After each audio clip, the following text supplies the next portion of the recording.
វីដេអូនេះបងសូមឲ្យអ្នកទាំងអស់គ្នាជួយផ្ញើជូនទៅដល់ account ឈ្មោះសៀពៅដែលគាត់បានផុសរូបរបស់បងលាបពណ៌ពីបងនិយាយមិនពិតពីបងចាគាត់ឥឡូវកំពុងតែល្បីរឿងគាត់ដៀមនុស្សស្រីខ្មែរទាំងអស់ដែលធ្វើការនៅស្រុកក្រៅជុំវិញពិភពលោកចាឥឡូវបងសុំទុកនេះម្លាយសិនអ្វីដែលបងចង់និយាយគឺតាក់ទងពីរូបភាពរបស់បងនេះដែលគាត់ផុសពីបងហើយបងអូនសៀវពៅបងសុំផ្ដាំផ្ញើណាការងារដំបូងបំផុតដែលបងអូនត្រូវធ្វើឥឡូវនេះចាឥឡូវនេះគឺត្រូវសិក្សាពីបងថាបងជានរណាគេប្តីបងជានរណាគេសិក្សាពីគ្រួសារបងឲ្យច្បាស់សិនណាចំណុចទី1ទី2បងអូនត្រូវតែសិក្សាពីផ្លូវច្បាប់អ្វីដែលបងអូនធ្វើនេះនឹងប្រឆាំងផ្លូវច្បាប់អីគេខ្លះចាហើយបងក៏សូមសំណូមពរទៅឲ្យអ្នកដែលគាត់កំពុងមើលបងក្នុង TikTok ទាំងអស់អ្នកដែលគាត់មានព័ត៌មានប៉ັດប្រកបឈ្មោះប៉ັດប្រកបរបស់គាត់អត្តសញ្ញាណប័ណ្ណរបស់គាត់ជួយបាញ់ឲ្យបងផងហើយនឹងអាស័យដ្ឋានរស់នៅប៉ັດប្រកបបច្ចុប្បន្នរបស់គាត់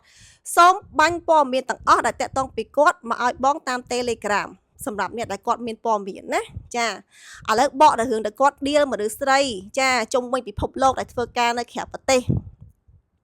បងអូនមកចង់ប្រាប់ឲ្យចាបងអូនត្រូវដឹងថាមួយឆ្នាំណាអ្នកដែលធ្វើការនៅក្រៅប្រទេសនេះជនជាតិខ្មែររបស់យើងនេះបានផ្ញើលុយចំនួនប្រមាណចូលមកប្រទេសខ្មែររបស់យើងផ្ញើទៅបងប្អូនសាច់ញាតិរបស់គេមកដោះបំណុលចាប្រចាំគ្រួសាររៀងខ្លួនហើយយកលុយនេះមកចាយគ្រប់គ្រងគ្រួសាររបស់គេនេះដឹងថាមួយឆ្នាំចំនួនប្រមាណអត់បងអូនចាតែបងអូនដៀលគេពេញមាត់ហ្នឹងបងអូនដឹងអីគេខ្លះហាបងអូនដឹងថាចំណាយសេដ្ឋកិច្ចមួយគឺលុយរបស់គាត់ចាក់ចូលក្នុងសេដ្ឋកិច្ចរបស់យើងគឺមកពីកម្មការនេះដែលធ្វើការនៅស្រុកក្រៅនេះមិនថាប្រទេសណាទេអ្នកខ្លះគេមានបងប្អូនរបស់គេនៅស្រុកខ្មែរណាបើចាគេធ្វើការចាត្រុកស្រុកក្រៅហ្នឹងគេផ្ញើលុយមកជួយណាគ្រួសារគេនៅស្រុកខ្មែរអញ្ចឹងលុយតែគេចាក់ចូលមកប្រទេសយើងនេះចាគេក៏បានរួមចំណាយជួយប្រទេសយើងដែរអូនយល់ណាហើយបងចង់ផ្ដាំចានឲ្យចេះអូនណាបើអូនចង់ធ្វើ content ណែនាំគេធ្វើជាមនុស្សចេះដឹងណាបងអូនណាការងារដំបូងដែលបងអូនត្រូវធ្វើគឺបងអូនរៀនសិលធម៌សិននៅការប្រើពាក្យពេចន៍សម្ដីឲ្យបានត្រឹមត្រូវសិនចា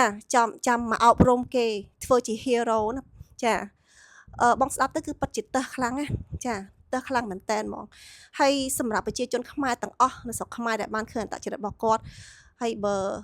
អ្នកទាំងអស់គ្នានៅបន្តគ្រប់គ្រង business របស់គាត់បងអត់ដឹងនិយាយថាមិនទេមនុស្សយើងធ្វើបានធ្វើបាបតែកម្មពីដែលគាត់បានបង្កើតហ្នឹងអ្នកទាំងអស់គ្នាមិនបាច់ទុកចាំជាតិក្រោយទេ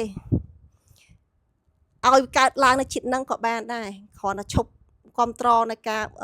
រកស៊ីរបស់គាត់ទៅអាហ្នឹងគាត់ទទួលបាបកម្មហើយចាបងសូមផ្ដាំផ្ញើតែប៉ុណ្្នឹងហើយថ្ងៃក្រោយអ្នកទាំងអស់គ្នាបងសូមផ្ដាំផ្ញើមុននឹងផុសរូបចង់ដៀមដាមឬក៏ចង់វាយប្រហារអ្នកណាគេមួយសូមសិក្សាប្រវត្តិគ្រួសារគេឲ្យច្បាស់សិនចាសិក្សាឲ្យច្បាស់កុំយករូបភាពគេមកលេងសើចមកនិយាយវាយប្រហារគេផ្ដេសផ្ដាសឲ្យសោះជួនកាលវានាំរឿងមកដល់យើងវិញណាចា